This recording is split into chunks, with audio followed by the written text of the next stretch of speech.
I'm Temree Abajian, and I have been a worship leader at Saddleback Church for 5 years. Last year, my husband and I got pregnant for the first time. We were so excited when we found out, especially during that time when my mom was, at that point, my mom had been diagnosed with cancer for about a year and a half. And I loved being able to share that news with my parents and just bring some hope to what had been kind of just a really frustrating situation.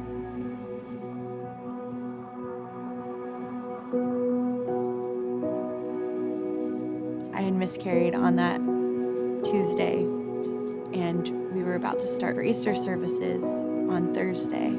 I remember feeling like I could have stayed home and retreated, but my husband and I had a conversation, and we just knew that we were supposed to be present and publicly praise God during that season, during that week, even in the midst of this pain. And I knew I was supposed to, in front of thousands of people, declare that this loss, what the enemy meant for evil, wouldn't steal my praise, wouldn't steal my worship, wouldn't steal my song.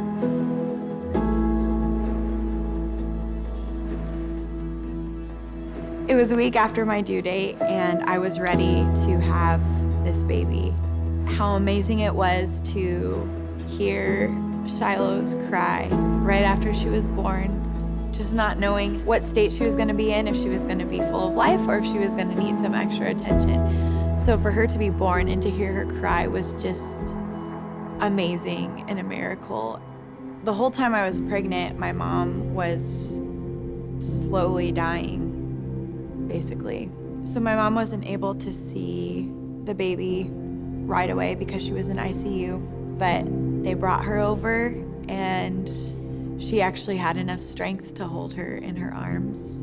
And what a gift that was for them to have that time together. And just seeing the shape my mom was in, I just had a feeling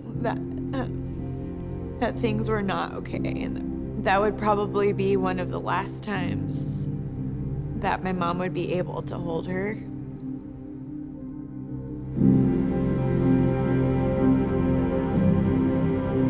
Initially, I felt, of course, just so sad and felt like this battle had kind of been lost, really. And the weekend after my mom had passed, I was actually leading worship, and I wasn't sure if I was ready or not to come back and lead our congregation. I wasn't sure that I had anything to pour out, but I did, and I loved that. Coincidentally, it was a choir weekend, and just standing in front of all those voices, it was like the Lord was letting me hear or even just get a taste of what that sound of heaven would be like. And I led out of that place. I led out of a place of, I'm actually joining in the sound of heaven with my mom. I'm worshiping with her right now. We are joining our voices with all of heaven, the saints that have gone before us, and bringing God a song of praise. I don't have all the answers right now. I don't have it all figured out.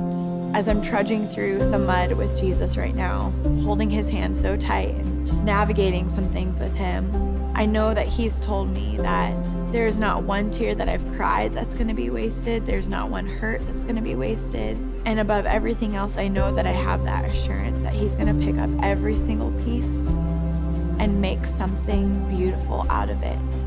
In those times and seasons where maybe all I have for him is a lot of questions, and maybe he didn't show up for me the way that I thought he should.